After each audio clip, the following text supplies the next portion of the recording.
all of us in ministry want to care for our people well. And so today on Practical Church Planting, we're going to share with you 6 tips for pastorally caring for your people.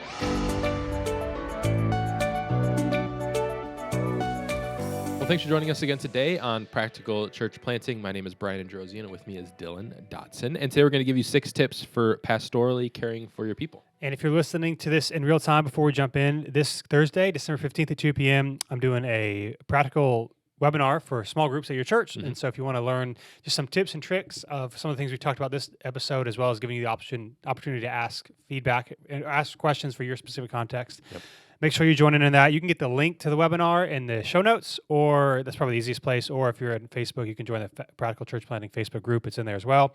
But this Thursday, December 15th at 2 p.m. Eastern, doing a groups webinar. Things like how to grow your groups, how to get people in groups, how to run groups, how to write a group leader guide. Really practical stuff. So be sure to check it out. Yep, for sure. All right, 6 tips for pastorally caring for your people. So how can we care for our people well and love them well and encourage them well? So some of these might be more... as always, might be more obvious than others. Mm-hmm. But we'll also talk about how you can practically do it as well. So number one is to have prayer cards. Now, I think I mentioned this in the podcast sometime this year. I started doing this earlier this year. I think it was this year. And basically, I have these 3x5 index cards, and I just write people's prayer requests on them. People can do them different ways. I've tried to do like stuff with my phone because that's easier, but just I don't like having my phone, especially in the morning, because I don't have it checked until after I do a certain number of things in the morning, so I don't like even see it. So I'd have to grab it, and if you see a text message notification or whatever, it's hard not to not be distracted. So what I have done is I have these like little prayer cards, and I typically just leave them at my house, although I have some on my desk at the church as well, so I can write things down if I need to bring them back. And basically I have people's names, and as they talk to me or as I hear things that people have going on, I will include them on the prayer cards, and I pray for about 5 to 7 of them a day. Maybe let's just say 5.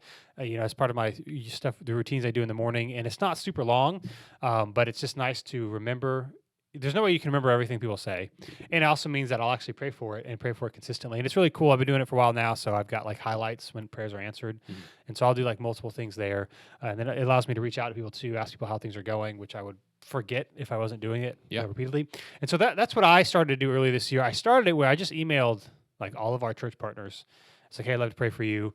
Please respond back. And I think I emailed in some and I texted some people that had their numbers, and then I sent them the picture of their prayer card. So like, it's not like we all know people like, how can I pray for you? But like, we don't really think they're going to do it long term. And so this is a way to do it. This doesn't get used a ton, but it gets used a couple times a month. I mean, it's all relative to size, but right outside my door of my office, it's kind of near the main entrance to the auditorium, and so there's this little black box that says, how can I pray for you, or how can Pastor Dill pray for you, something like that. And there's cards as well that people can fill out, and then I add those to my list as well and tell them that I added it. So that's a great way to care for people, not to just ensure that you're praying for them, which is important, but also it reminds you to follow up and ask how things are going. Yeah. I think it's pretty unrealistic to assume that you're going to remember to pray for everything that you hear or that's mentioned to you. And so some sort of system of how to do that, and to ensure, like you're saying, like that you're actually praying for the people that you're saying you're going to pray for.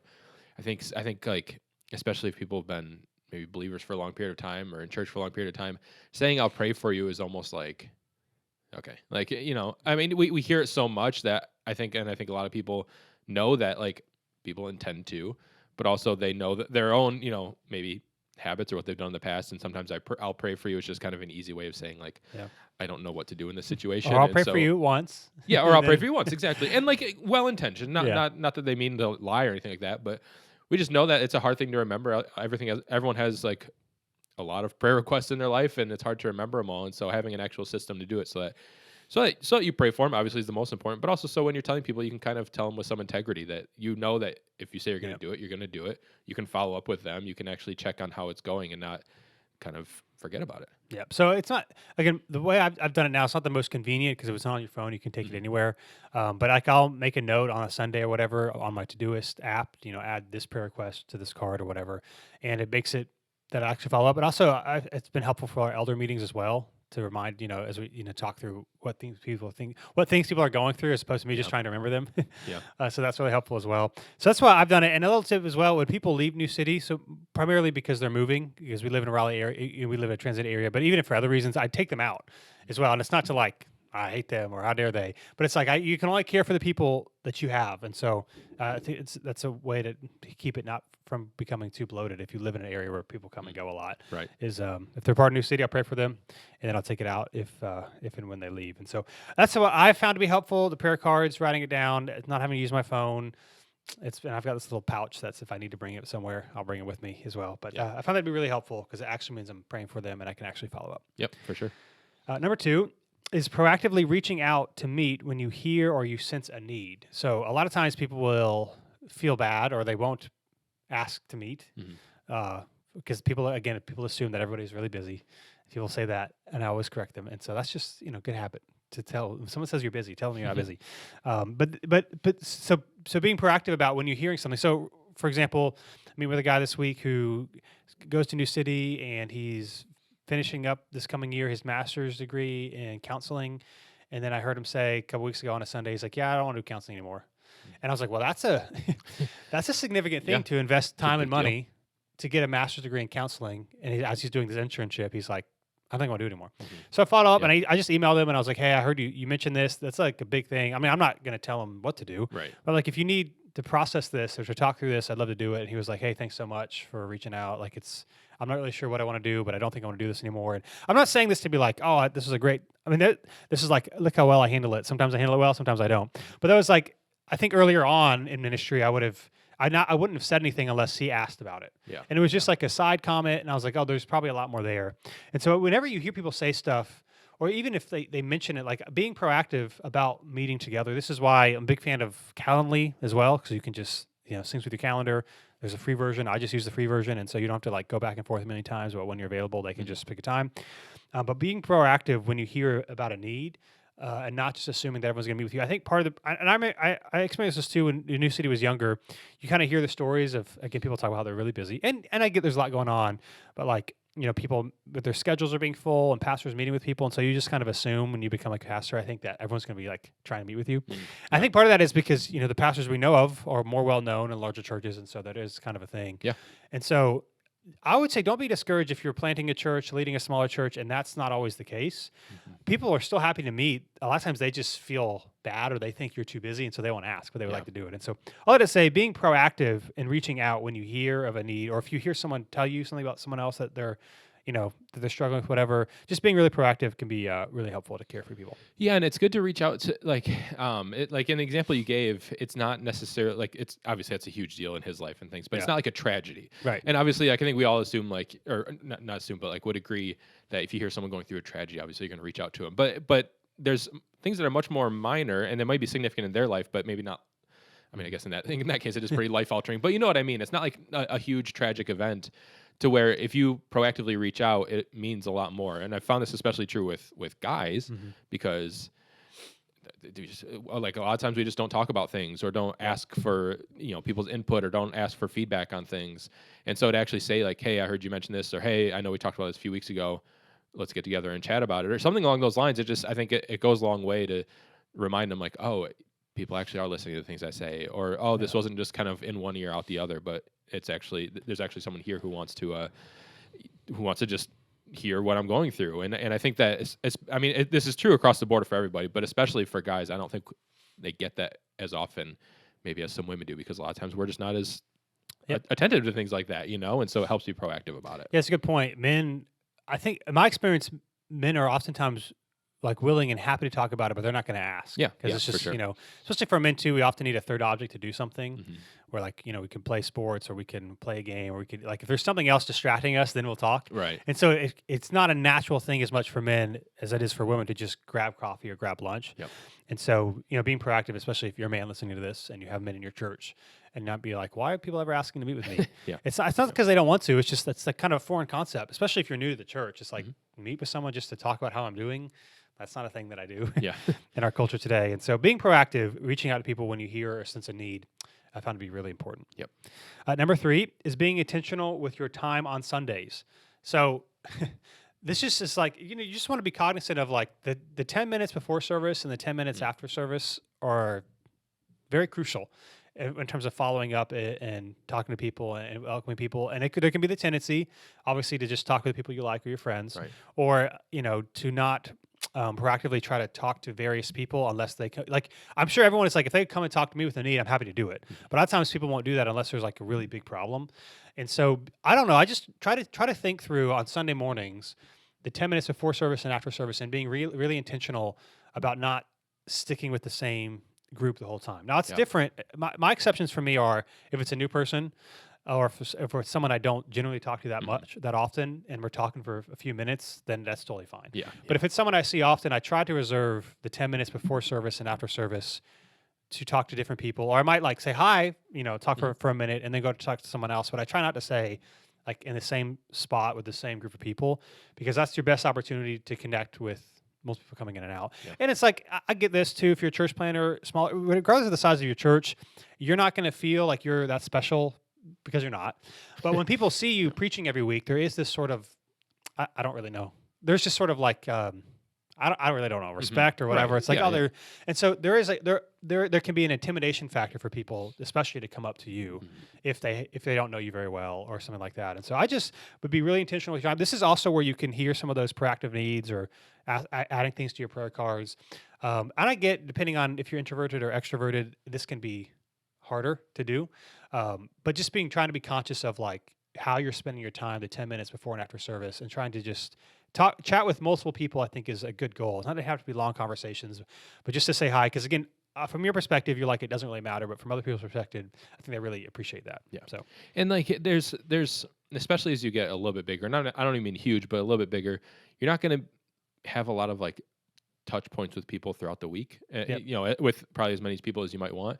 And so it's very easy to accidentally go a while, especially if maybe they miss some Sundays or for whatever reason, without communicating with somebody. And you're not going to get every single person every week, or nor is that something you even should try and do.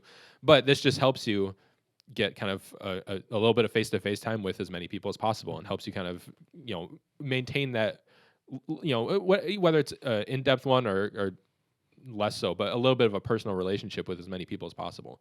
Where if you're just if you're not doing that, or if you're not kind of getting that face-to-face time with people, you could end up accidentally going a long time without actually talking to somebody. But you see them on Sundays, maybe from afar, and you may not actually realize that it's been a while that you've actually communicated with this person.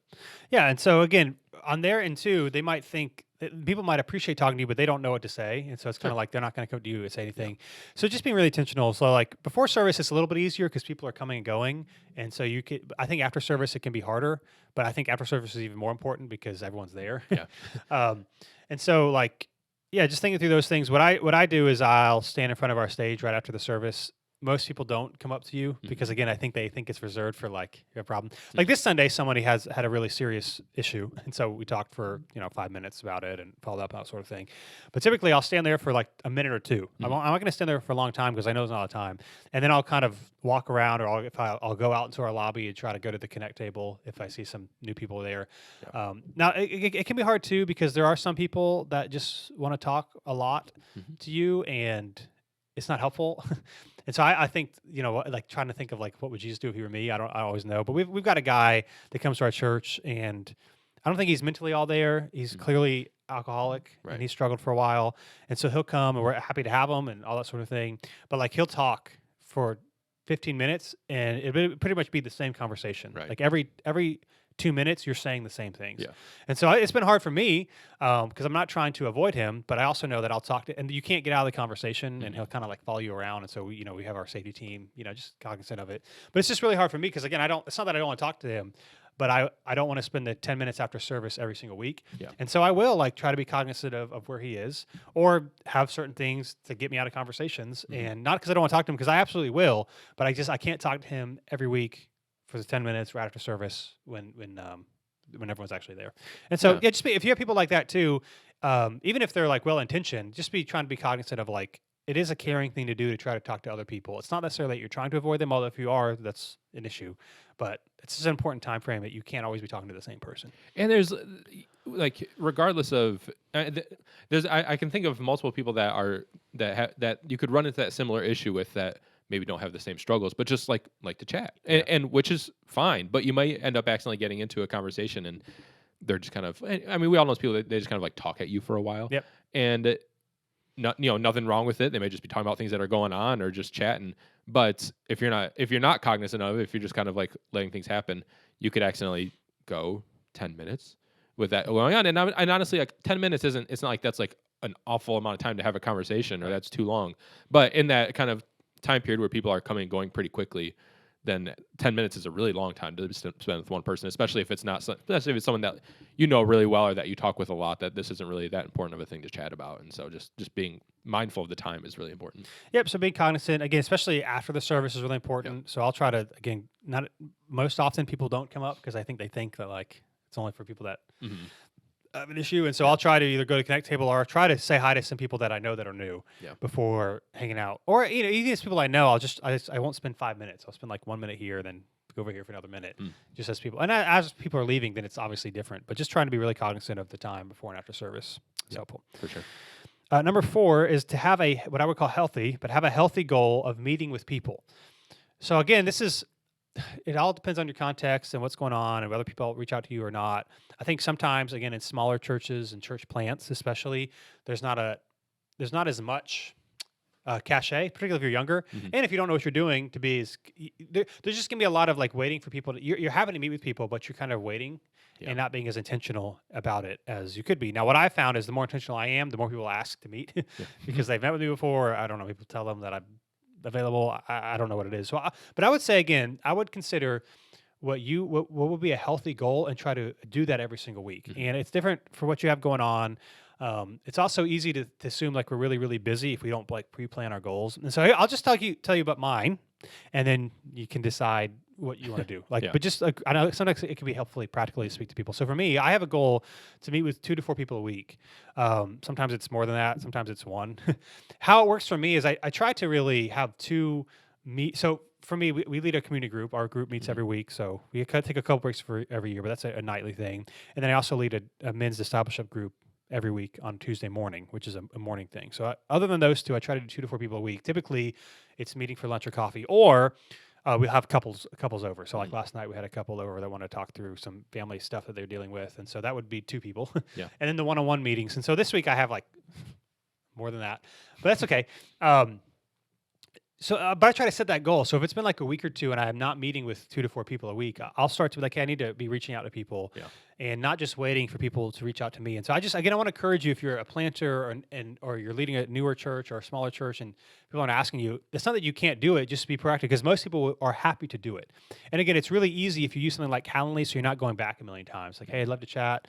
Here's my Calendly, pick any time. That's what I say. I say pick any time, and then I'll follow up with a place to meet. And I'll try to do a midway point between us and the church, or if they're really far away, I'll make them drive a little bit longer, which typically they're fine with. And so just being proactive about that. Like, what would it be? Would it be 4 people a week in my context? Would it be 1 person a week? Would it be 2 people a week? I think if you're leading a church, you should strive to try to do a couple people a week, just so you can care well, so that you can learn how to meet with people, how to listen, how to talk. It's not about like trying to fix everyone's problems, but it's just trying to be there and caring for your people well, and just building that relational capital. And so I would just say, have a healthy goal of meeting with people. Don't just wait for people to ask you to meet with. And I also would say, hey, like if you have too many, you can say no. So there are times where I don't want to meet with anyone else this week, and I've talked about this in other episodes, I won't get into it here, but I have a way of like keeping my calendar in the afternoons pretty open. And so before I send the link out, I will go ahead and like put something there, just so it's filled up, and I can change it later. And so I also I don't want to do that too much. I don't want to have like too many meetings. So there's ways you could go about doing it. And Calendly, there's also a way where you can say like after a certain number of meetings a day, it will say full. So now mine is 2. I mean, typically that doesn't really happen, but like if I technically have space available and I have 2 meetings, like tomorrow I have 2 meetings. I've got like 1 at 12 and 1 at 4. So like 2 and 3 are open. It won't show as open because that's a lot. So just have a healthy goal of meeting. I would just think through, what do I want it to be, and what would it look like for me to do that? Like, should I email 2 people a week, and then maybe 1 will say yes, or whatever that is. But thinking through that and not just waiting for your people to reach out to you can be really helpful, especially if you're younger in ministry, really helping you learn how to care for people well. Yeah, it goes back to the second point. It's like if people aren't reaching out to you, it's not because they have a problem with you or because there's an issue or anything like that. In most cases, I mean, maybe some, but most likely it's just maybe it's not crossing their mind, or maybe there's not like a super pressing need, and they feel like that's the only thing they can bother you with. And so just following up with people, it doesn't always just have to be people that are going through something serious. It can be just like, hey, we haven't hung out in a while. Do you want to grab a cup of coffee? You know, that kind of thing. And but being the one to reach out to people, and then over time, and I don't know if this was the case with you, but I'm assuming, but over time, people would probably be more comfortable reaching out to you if maybe you were the one to take that first step if that was necessary. And so if you're not hearing from anybody, I don't think it's like panic and like, oh my gosh, the church doesn't want me to pastor them or anything like that. It's like, no, just be the one to reach out. And I think over time it'll kind of even itself out a little bit, but nobody is gonna, they might not respond, or they may not, feel like they have the time to do it, and so that you may not get a yes every time. But if you're the one reaching out, even if they say no or not right now or whatever, I think it'll still go a long way and mean a lot to them that you were the one to actually reach out to them and say, hey, let's get together. I think it's helpful. I'm trying to think through. The vast majority of people that I meet with, the first time we meet, it's because I reached out. Right. Yeah. So if they're new, obviously I try to be really proactive after they've come twice, if to try to set up something. And again, most people are just, they feel like you're busy, or they feel weird about it, or especially if they're a man, they're not used to meeting with someone to talk about stuff that's going on in their life. And so I'm trying to think the vast majority of time. Now, granted, we've been around a little bit longer now, and so some of our people have been around for a while, so it's different too. But most of the time now, when I meet with people that they ask me, it's not the first time that we've got together. Yeah. Typically, I initiate the first time, and then in the future they know. And it's helpful too, like those prayer cards, or if we got partners at New City and it's been like 3 or 4 months, I'll just reach out and like, hey, I'd love to see what's going on in your life. Like, it's not to tell them anything, to do anything, but it's just to be you just want to create the habit of being proactive in this, especially if you're like the lead pastor who preaches a lot. You don't just want to be a preacher, you want to be a pastor. And the only way to be a pastor is to be with people and to learn what's going on and let that influence impact your preaching and all that sort of thing. But if you're not intentional about it, it probably won't just happen. And so I think setting a healthy goal of meeting with people can be really helpful practice. Yeah, that's good. That was number 4. Number 5, asking good questions is the best counsel. I don't know. We did an episode. I'm just remembering now on like questions to ask when meeting with people. I don't know what it is, so you can search it. Not terribly long ago, but yeah. Ways but just to encourage you, it's not about like trying to fix everyone's problems. And oftentimes I feel like I didn't really help that much. But people just having someone to talk to, people feel like they were helped, even if you don't give them any information. I really. Like personally for me, when people try to meet with, like, so we had this couple over last night, I'm meeting someone tomorrow about some stuff. Like my goal really is I try to avoid giving advice as much as possible until the end. And I try not to give that much advice. His book, The Coaching Habit, I forget what it's called, was really helpful for me, but the book is called The Coaching Habit. And he has 7 questions in the book. We talk about this in the episode, and I still have it on my whiteboard that I'm looking at. I just haven't erased it. But I've memorized those questions, and they're really what's on your mind. When someone asks to meet, it's a little bit different, but this is like the frame. So what's on your mind, let them talk. And then he talks about saying, and what else? Because typically there's something deeper there. Yeah. What's on your mind, what else? And then what is the challenge for you here? Like, what's your biggest problem? Trying to get them to be clear on what's going on. And then talk about what do you want? And then how can I help? And those last 3 I found to be really helpful after they talk a while. So what's the biggest challenge here? So we had a couple over, they were talking about family stuff and dynamics and siblings, whatever. And so I was like, and they were like, yeah, we've said a lot of stuff. And I was like, okay, they did say a lot of stuff, but I think that's part of it. It's just listening. Yeah. It was able to say, okay, so what's your biggest challenge? And so they were able to like clarify what it is. And then we spent a lot of time talking about what they wanted to do. And these people love Jesus. And so they're not trying to be selfish, trying to be a good thing. And spent some time just talking about how, like, sometimes what we want to do is because it is wise, and God, trying to follow God's desires in our hearts. And so we spend a lot of time just focusing on that. And a lot of times people will, once they're clear on their problem, what they want to do, they will know the next step. Yeah. And then you can ask, how can I help? But it can be hard when you're getting all this stuff. Even if people meet with you, people really don't like being told what to do. No. They don't, unless they somehow come to the advice or come to the decision on their own or with you. That's really the only time they're going to take the advice. We'll talk more about advice in the next point as well. But I just spent a lot of time asking questions, and very often I feel like I did not help them at all. Yeah. And that's okay. I mean, part of this is just being there with people and listening, and you don't have to have all the answers, but focusing on asking a lot of questions. I mean, those 5 questions are the big ones. There's a couple more after that, but those are the big ones. Is often the best counsel. Yeah, I was trying to remember the phrasing. I met with a guy a couple weeks ago, and he said something like, "Can I get your advice on something?" And it was something we had gone through before, and I remember. I mean, it was someone I was closer with, so I wouldn't say it's like a stranger or someone I wasn't very close with. But it was kind of a joke, but also kind of serious. It said something along the lines of like look, I'll listen and I'll give you advice if you want, but it's probably not going to be good. Like what I was saying is like, I'm more here to just like listen to you, and I don't really have interest in just like, here's all my advice of here's all the things that worked for me and it's going to work for you. Now, obviously, if you're literally asking for something, I'm not going to turn you down, and hopefully it's not all bad. But like, that's not I was telling him, like, that's not the goal of why I want to chat with you. I want to just hear what you're going through, and if there's a way I can help, then great. But that's not. I didn't show up to this meeting just saying, I hope I can fix all your problems because I'm just, whatever. And it was great. It was a great chat that we had. I don't know that I gave him any advice, and if I did, it might have been bad. Like but that wasn't what I was trying to do, and I think that was really helpful. But I've definitely had meetings before where it was like, try and unload everything I'm thinking, and hopefully I've mostly gotten past that. But you come away from that, and I've been on receiving end and the giving end of those meetings, and it's like, man, I don't think anyone feels good coming out of that. Like, I don't think that was the point of why we got together. I don't think that helped in any way. And it ends up just being like, man, they're probably better off not meeting with me. and so just listening to people and asking questions and just hearing what they're actually going through is so much more effective than just like, here's all of my wisdom pouring out on you. And it can be hard too if they literally say, hey, I want to meet because I want your advice on this. Yeah, for it sure. can be really easy to be like, well, let me tell you what to do. The problem is, the more people you meet with, which is why it's good to have goals, and the longer you've been doing this, you just realize there's very few black and white cookie cutter answers. And what you might say for one situation is not the same thing you would say for another situation, even if the situation was the same, because people's personalities are different, their temperaments are different, their relationship, if they're having like a relational problem with someone else, like how long they've known each other, is it family? Like there's so many things. It's really hard to be like, well, in this situation, you should always do this. Right. And so I just spend I try to spend a lot of time asking questions. I mean, again, towards the end, I try to spend more time to giving them things to consider.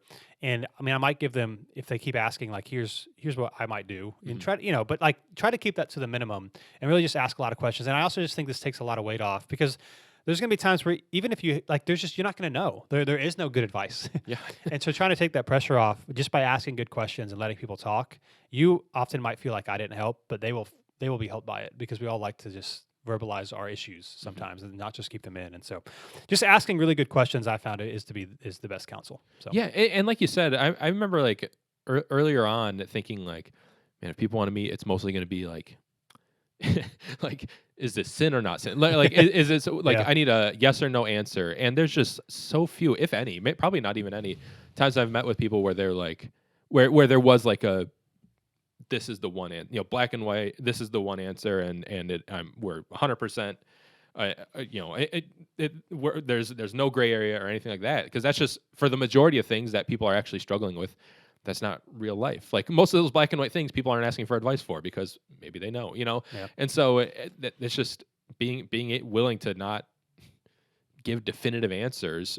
It may seem like maybe nothing got resolved, but in reality, I think people got much closer to resolving it than if you were to just give a black and white answer. Yeah. So asking good questions is helpful, especially too if you're younger, you meet with someone older, and you're like, what am I supposed to even say? Yeah. Just being with there and asking good questions, that's the best thing that you can do. Yep. Number 6. And then number 7, to set reminders to follow up. So this might not be something you do like right in front of somebody, but you just trying to get a system and trying to be very intentional when you hear about an issue, or maybe if you are praying about something, to set like a reminder in your phone and your to-do list, or however you want to do this, to say, hey, I need to text this person, or I need to, ask an update about this.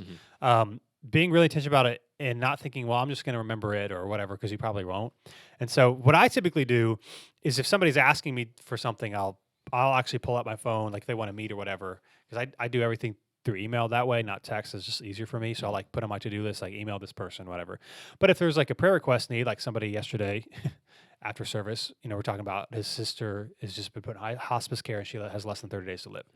So I'm not going to pull out my phone and be like, remind me to text so-and-so about this issue on Wednesday. Right. But obviously, as soon as we ended that conversation, that's the first thing I did before I went and talked to somebody else. Yeah. And so I am going to be praying about it, but it's easy to forget and want to follow up and see how things are going. And so setting reminders, however you want to do that, people will feel really cared for. And a lot of times they're not expecting that too. And so when you do that, that builds trust. Yeah. And like any sort of follow-up is good, but immediate follow-up of what if there's like a date that something's happened, like you're saying, like 30 days something might happen. Immediate follow-up is way better than like a month later follow-up when you remember, and like some sort of follow-up is better than nothing, but immediate is so much more impactful. Like this past, or I guess it would have been year before last. I had a buddy who's our age, my age, whose wife passed away in her sleep, like unexpectedly, and it was awful. And we hadn't talked in a while, but we used to be really close. And so I reached out to him. We talked a little bit, but my wife, she was like, "Hey, a year from now," he's got young kids. Like a year from now is gonna be really tough. Set a reminder for next year to follow up with him. And so on the next year, I followed up with him, and it was great. And we had a much, I don't want to say better because obviously it's from his perspective, but we had a much longer and more like in-depth conversation at the 1 year anniversary than we did when it first happened. He was more like, "Hey, this is what actually happened, and this is how we're dealing with it," and things like that. And I would have remembered at some point. Like obviously we were close. Like it's not like I would have just completely forgotten it ever happened. But there's no way it would have been. I would have remembered like what month it happened or what day or anything like that. And so I was thankful that she said something to put it in there, because that was one of the best conversations we've had in a really long time. But that wouldn't happen without reminders. So reminders for anything is the moral of the story. Like reminders for anything, because we just won't remember specific things like that. And what will often happen too is that with people, especially if they're going through something difficult, a lot of people say they care, that they're praying, and sure, but when you're going through something, you don't really. It's not that you don't believe it, but you're not going to really be open and honest with all these people, because it's like it's just you just I guess I would say you don't fully believe it. In terms of like you think that they care, they're going to pray, but they're going to move on with their life. Understandable. Right. So when you do things like on the anniversary of a death, not many people are going to do that. Yeah. Some of them sometimes, because people feel like, well, they're already having a hard day, which is just. I would always, if you ever feel like you need to reach out to someone, you should reach out to someone anyway. But the same thing happened to me when my dad died. The year after, there's a couple people that reached out, and it's like, oh, I was much more willing to tell them how I'm doing than the random, like, oh, how things are going. I know it's been about a year. And so setting specific reminders are really, really important to do. It makes people feel cared for, and they're more likely to open up to you in the future, because it shows that you genuinely care, because you're doing something that most other people are not.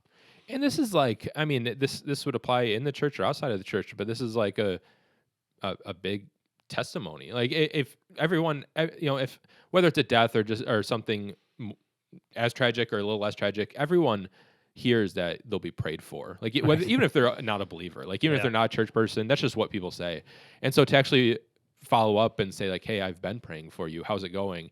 means way more than just "I'll pray for you," because to a lot of people, like I said earlier, that kind of goes in one ear out the other sometimes, especially if they're not really a believer or kind of unsure about things, just because that's such common phrasing we use, and that just kind of means like, "I'll think about you." Yeah. But to actually follow up, to me, that would say like, "Oh, you actually meant it when you said that, and you probably actually have been, because you didn't just forget about it after it happened." Yep. So setting reminders to follow up is a great way to pastorally care for your people. So those are 6 tips to do that.